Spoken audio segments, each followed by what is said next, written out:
इस छोटे से ठेले पर आपको क्या क्या मिलेगा? यहाँ आपको नान मिल जाएगी, लच्छा पराठा मिल जाएगा, छोले चावल की प्लेट मिल जाएगी और आपको यहाँ मिलेगा बॉडी बिल्डिंग का एक नेशनल चैंपियन जो कि मिस्टर इंडिया का खिताब भी जीत चुका है। नाम है राजकुमार नानवाला मिस्टर इंडिया। अब मिस्टर इंडिया के आगे नानवाला लिखा है तो ये बताता है कि ये कहानी बहुत संघर्षों से होकर गुजरी होगी। आज आपको इन्हीं मिस्टर इंडिया राजकुमार के संघर्षों की और सफलता की कहानी सुनाएंगे। मिस्टर इंडिया राजकुमार नानवाला मेरे साथ में है, लेकिन ये वो मिस्टर इंडिया नहीं कि घड़ी का एक बटन दबाया और गायब हो गए। इन्होंने पूरे जीवन तपस्या की है, खुद को जलाया है, मेहनत की है, उस मेहनत से मिस्टर इंडिया का खिताब हासिल किया है बॉडी बिल्डिंग में। लेकिन ये यात्रा बहुत संघर्षों से भरी रही है।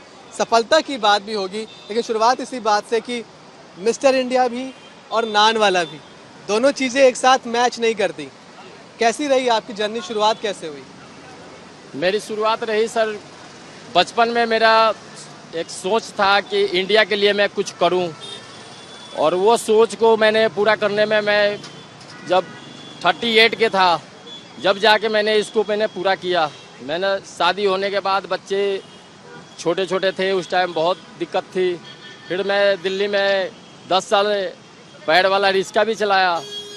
उसके बाद मैंने जब देखा कि मेरे बच्चे जब थोड़े बड़े हो गए तो मैंने ये कार्ड लगाना चालू किया।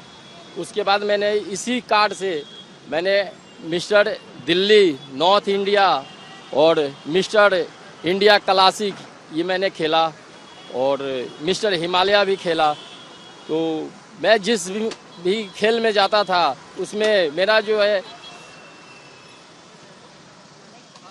जो फर्स्ट आता था मेरा मेडल। हर कोई अन्ना के नाम से मुझे गूंजता था, ये अन्ना अन्ना। और दोनों कैटेगरी में खेलता था मैं, सीनियर में भी और जूनियर में भी।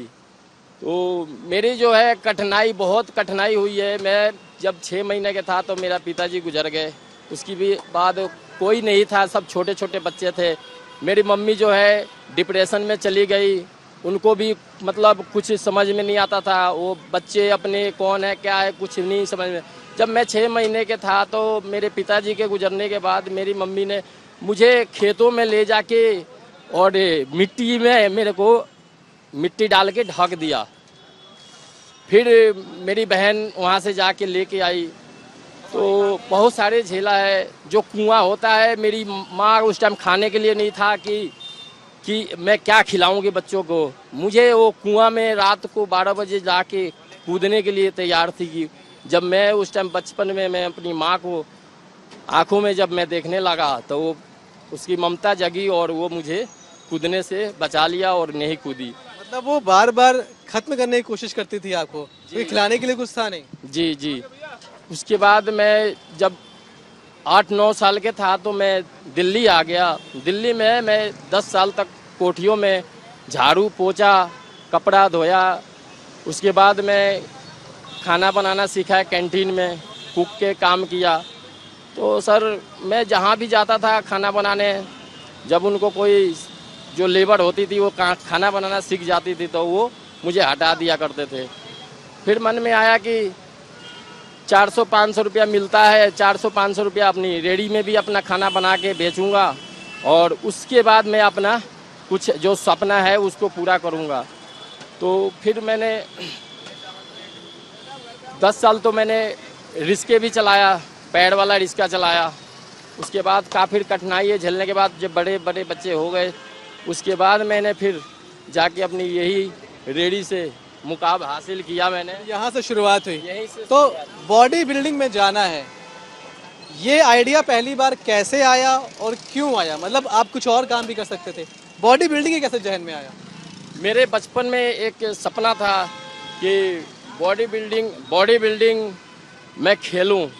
मैं दूसरों के बॉडी देखता था, फोटो देखता था, तो मैं विश्वास नहीं करता था कि ये ऐसा होता है।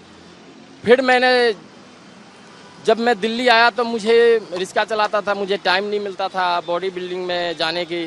फिर मैं इसी कार्ड से मैंने चालू किया। मैं 2016 में जिम जाना चालू किया और 2014 से मैंने ये रेडी लगाना चालू किया था। फिर उसके 2016 में ही आप पहली बार जिम गए थे? 2016 पहले आप कभी जिम नहीं गए? नहीं, उसके क्या उम्र थी आपकी उस वक्त? उस टाइम मेरा यही 38 साल। 38 साल की उम्र में जब आप थे तब आपने जिम स्टार्ट किया था। जी। उसके बाद मेरी मिसेस बोलती थी कि आप अब बुढ़ापा आ रहा है, अब इसमें आप जिम जा रहे हो। तो मैं उनको ये राज नहीं बताता कि मैं अपने इंडिया के नाम रोशन करना चाहता था। मैं किसी से मैं बोलूँगा तो वो मजाक ही उड़ाता था, और मैं जिम भी जाता था तो मेरे घर में भी ताने मारते थे, मजाक उड़ाते थे कि बुढ़ापा में इनको जिम याद आ गया, बचपन में जिम गए नहीं अभी ये। तो मैं जहाँ जिम जाता था वहाँ भाई लोग देखता था कि तैयारी करते थे, खेलने जाते थे।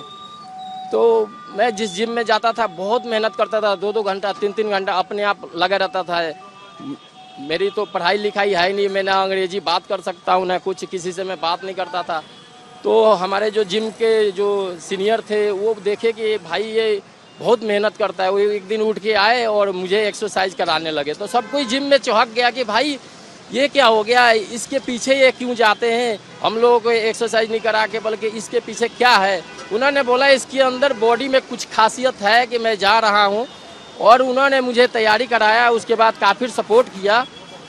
तो और आपको पर्सनल ट्रेनिंग मिलने लगी बिना एक्स्ट्रा फीस के?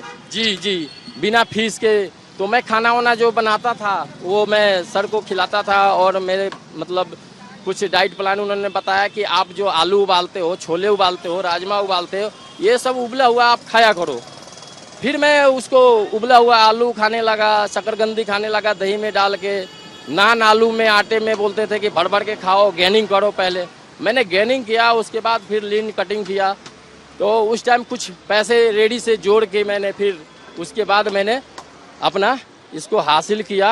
उसमें लेकिन जिम बहुत महंगा काम है, डाइट बहुत महंगी होती है, और फिर जिस उम्र में आप करने के लिए गए थे थोड़ा शायद और मुश्किल हुआ होगा। शुरुआत में बॉडी क्या अडॉप्ट कर पा रही थी उस चीज़ को? दिक्कत कितनी होती थी शुरुआत में? सर बहुत ज़्यादा दिक्कत होती थी। सुबह मैं 4 बजे उठता था। 4 बजे उठने के बाद उसके बाद मैं पहले जिम जाता था। जिम से आके फटाफट वहाँ से फिर अपना रेडी के खाना बनाना, उसके बाद दुकान पे खड़ा होना, तंदूर लगाना। फिर बॉडी को जो है कि मेरे जो लक्ष्य था उसके आगे कोई भी मेहनत, कोई भी काम मेरे को थकान महसूस नहीं होती थी, मेरी लक्ष्य था। फिर उसके बाद सुबह वर्कआउट करना, शाम को जाके कार्डियो करना, यहाँ से हारे थके मैंने हार नहीं मानी। पर लाइफ में यहाँ पे मैं सुबह आ जाता हूँ 9 बजे से शाम को 5 बजे तक यहाँ रहता हूँ, और अभी भी मैं जिम जाता हूँ। बीच में मेरे साथ घटना घट गया था, कुकर फट गया था, मैं जल गया था बुरी तरह से। उसके बाद मैं 8 महीना तक इसको रिकवरी करने में लग गया। फिर जिम उम छोड़ दिया, मेरे बॉडी बहुत बैकवर्ड मार दिया। फिर बहुत सारे कठिनाई आई, मैं झेल के उसके बाद मैंने हार नहीं माना। फिर मैंने बहुत लोग खाने आते हैं, जब पब्लिक आती है तो सपोर्ट करती है कि भैया हार मत मांगो। और जिस भी जगह खेलने गया वहाँ जजे यही बोलते थे कि भाई आपके बॉडी का जो फॉर्म है ना वो अलग है, आप बाहर देश में अपना परचम लहरा के आ सकते हो। तो मेरे पास दिक्कत आ गई 8 महीना जब मेरे को जलने के बाद, रिकवरी करने के बाद मुझे दिक्कत आ गई। उसके बाद मैंने फिर कुछ समझ में नहीं आया क्या करूं। फिर जब से मैं अब नॉर्मली वर्कआउट कर रहा हूं, हर कोई यही बोला, बहुत सारे यूट्यूबर आए कि आपके लिए हम आवाज़ उठाएंगे, कोई ना कोई आगे आएगा, सपोर्ट करेगा, आप खेलिएगा। आज भैया के माध्यम से कल मैसेज आया, लोकेशन मांगे, और आज तक की चैनल पे मैं आया हूं आज, और मैं इंटरव्यू दे रहा हूं मेरे जो लाइफ में जो जो हुआ है। तो पहला कंपटीशन कब खेले थे आप? पहला कंपटीशन 2023 में। उसके बाद फिर कैसे करते? उसके बाद 9 तारीख को खेला, 10 तारीख को खेला अप्रैल में। रेगुलर मैंने खेला। उसके बाद 10-12 कंपटीशन में खेला। तो मैंने जो कंपटीशन खेला, पहला जो था मेरा मिस्टर दिल्ली था, उसमें मैं सेकंड पे आया था। ये है मेरी सिल्वर आया था। उसके बाद फिर मैं दोबारा मिस्टर दिल्ली खेला, उसमें फर्स्ट आया था। नॉर्थ इंडिया खेलने गया, उसमें भी फर्स्ट आया। उसके बाद मिस्टर हिमालय खेला। मतलब जितनी भी कंपटीशन आता था उस बीच में मैंने जो तैयारी किया था मैंने खेला। उसके बाद मैंने मिस्टर इंडिया क्लासिक ये भी मैंने खेला, उसमें भी जूनियर और सीनियर में मैंने फर्स्ट मारा है। तो अब आप तैयारी किस चीज़ से कर रहे हो? अब आगे आखिरी क्या सपना बचा है अब मिस्टर इंडिया राजकुमार का? मेरा सपना यही है कि मैं अभी भी मतलब मेरे से कि अगर सपोर्ट मिले ऐसे तो फिर मैं अपने देश के लिए बाहर जाके परचम लहराऊं अपने देश के लिए। मेरा यही सपना है कि विदेश जाके अपने देश के लिए परचम लहराऊं। और कोई भी मतलब मुझे बस सपोर्ट की ज़रूरत है। मैं हूं कि अपने इंडिया के नाम रोशन कर सकता हूं। बस मुझ पे विश्वास कीजिए। हो सकता है कई लोग ये सोचें कि ये तो बॉडी बिल्डिंग के चक्कर में पड़ गया, पता नहीं परिवार चल रहा नहीं चल रहा है। तो परिवार में सब स्थिति कैसी है? सब ठीक है? कितने बच्चे हैं? मेरे बच्चे बड़ी बिटिया है और 2 लड़के हैं। तो गवर्नमेंट स्कूल में पढ़ रहे हैं और यहीं से हमारा घर खर्चा चल रहा है। और जो भी हमें देश के लिए इंसान सोचता है कमाता है तो पहले घर बंगला करता है। मैंने अपने लाइफ में जो इसी रेडी से 2 पैसा जोड़ के अपने देश के लिए सोचा है। मैंने अपने देश के लिए सोचा है कि अपने देश के लिए आगे करूं। मेरे घर में भी मेरी वाइफ भी बोलती हैं कि आप जो भी 2 पैसा जोड़ते हो आप अपने ऊपर खर्चा करते हो। बच्चे हैं, मेरे शुरू से ही सपना था कि अपने देश के लिए कुछ करूं। तो बहुत लोग आज जब हम लोग आए आपके पास तो उस वक्त जो है एमसीडी वाले आए, वो दुकान हटाने की कोशिश कर रहे थे। ये सब कुछ भी देखना पड़ता है बीच बीच में। ये जब गाड़ी आती है तो हटाना पड़ता है, ये सब कुछ झेलना पड़ता है। बहुत लोग मजाक उड़ाता है मेरा, ये बोर्ड लगा रखा है वैसे ही फर्जी है, ये वो बहुत कुछ सुनने को मिलता है। बहुत लोग अच्छा बोलता है कि काम कोई छोटा बड़ा होता नहीं है। तो हम संघर्ष में लगे हुए हैं। हमने किसी को बात अभी तक नहीं सुना है कि कोई क्या बोल रहा है नहीं बोल रहा है। हम अपने ही धुन में चल रहे हैं। और अगर ऐसी सपोर्ट रहा तो मैं अपने देश के लिए परचम दोबारा लहराऊंगा। कौन से कंपटीशन की तैयारी कर रहे हैं? मेरे इंटरनेशनल की जी। चलिए, तो एक अरमान पूरा हुआ है पर कई अरमान अभी बाकी हैं और ये यहीं हमेशा का आपको खड़े मिलेंगे। आपके सपोर्ट की इनको ज़रूरत है, लेकिन ये भी मैसेज देते हैं कि जीवन में जो आपका सपना है उसे पूरा करने के लिए आपके अंदर इच्छा शक्ति होना बहुत ज़रूरी है। और इच्छा शक्ति है तभी आप बहुत कुछ त्याग करते हुए, बहुत कुछ सहते हुए आगे लगातार बढ़ते चले जाओगे। और एक बार अगर आप आगे बढ़ना शुरू करते हैं तो बहुत सारे लोग भी जुड़ना शुरू करते हैं। अभी भी राजकुमार जी इंतज़ार कर रहे हैं कि उनके साथ लोग आएँ, जुड़ें, उनको सपोर्ट करें, उनको सहयोग करें, क्योंकि इन्हें इंटरनेशनल चैम्पियनशिप में हिस्सा लेना है और ना सिर्फ अपना आपका बल्कि देश का नाम रोशन करना है। पहले तो मैं आपके चैनल का धन्यवाद करना चाहूँगा कि जिस तरीके से आप दबे कुचले लोगों की आवाज़ उठाते हो। क्योंकि राजकुमार जब मेरे को मिला तो मैंने लाइफ में काफ़ी बॉडी बिल्डर देखे, पर जो राजकुमार के अंदर जो जुनून देखा, एक आदमी जैसे भी राजकुमार से जो आपने बातें करी है, एक आदमी बंद आंखों से सपने देखता है। राजकुमार के जो सपने थे वो खुली आंखों से देखे हुए सपने थे। तो राजकुमार के अंदर जो जुनून देखा, जिस टाइम पे कंपटीशन ये मिस्टर इंडिया का या मिस्टर दिल्ली का जितने भी कंपटीशन थे, अधिकतर कंपटीशनों में मैं राजकुमार के साथ रहा। पर जो राजकुमार के अंदर जो जुनून था वो बहुत ही अलग लेवल का था। कितनी मेहनत करते हैं, कितने घंटे क्या करते हैं? मतलब घंटे क्या बोलूँ, राजकुमार की अगर मेहनत की बात करें तो राजकुमार के अंदर ये जुनून है कि अगर पूरे दिन भी अगर मेहनत करवा लो ना तो अगला बंदा थकता नहीं है। हम जब रनिंग करवाए करते थे, अपना छोटा भाई है अरुण, तो अरुण जब इसको लेके जाता था पार्क के अंदर एक्सरसाइज करवाने के बाद, जिस टाइम पे कंपटीशन की तैयारी हो रही थी, अगला बंदा भागता जा रहा, हम देख के हैरान थे कि यार इसको सांस ही नहीं चढ़ रही। मतलब हम देख के हैरान थे, क्योंकि जिस टाइम पे बॉडी बिल्डिंग की जब तैयारी चल रही होती है तो आदमी का सब कुछ छूट जाता है। तो डाइट जब चल रही होती है, मैं एक बात कहना चाहूँगा कि बॉडी बिल्डिंग काम नहीं है बच्चों का, इसमें तेल निकल जाता है अच्छों का।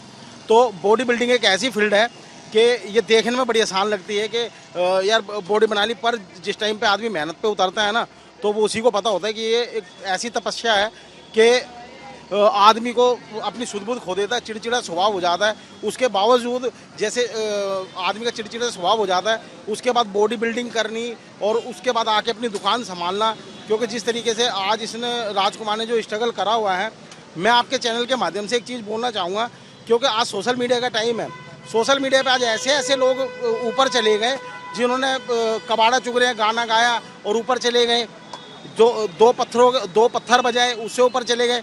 तो मैं पूरी ऑल ओवर इंडिया को एक चीज़ बोलना चाहूँगा कि अगर आपको उठाना है तो जो राजकुमार ने जिसने मेहनत करी है और तन मन धन से बॉडी बिल्डिंग की मतलब फील्ड में काम करता है, तो मैं आपके चैनल के माध्यम से यही बोलना चाहूँगा कि मतलब राजकुमार को जितना सपोर्ट करे उतना कम है। और लाइफ में मतलब आज इतने एनजीओ हैं, इतनी संस्थाएं हैं, तो कोई भी संस्था या कोई भी मतलब एनजीओ वाले कोई साथ नहीं जुड़ रहा, क्योंकि जिस तरीके से राजकुमार मेहनत कर रहा है तो और मेहनत देखते ही बनती है। आज जो भी काफिला है वो बहुत अच्छा काफिला चलता है और यहाँ पे आप भीड़ भी देख रहे होगे। एक मतलब खाने की क्वालिटी है, तो खाने के अंदर क्वालिटी भी है और अगले की मेहनत भी है। गर्मियों की छुट्टी होने वाली थी, मेरे पापा आने वाले थे, तो हम लोग सभी खुश थे। तो मैं एक बेड पे चढ़ के डांस कर रहा था, लेकिन वो पहले ही आ गए। फ्रीज। तो मैं उस समय तो कंटिन्यू नहीं कर सकता था ना, तो फ्रीज फ्रेम टाइप का हो गया। कसम पैदा कर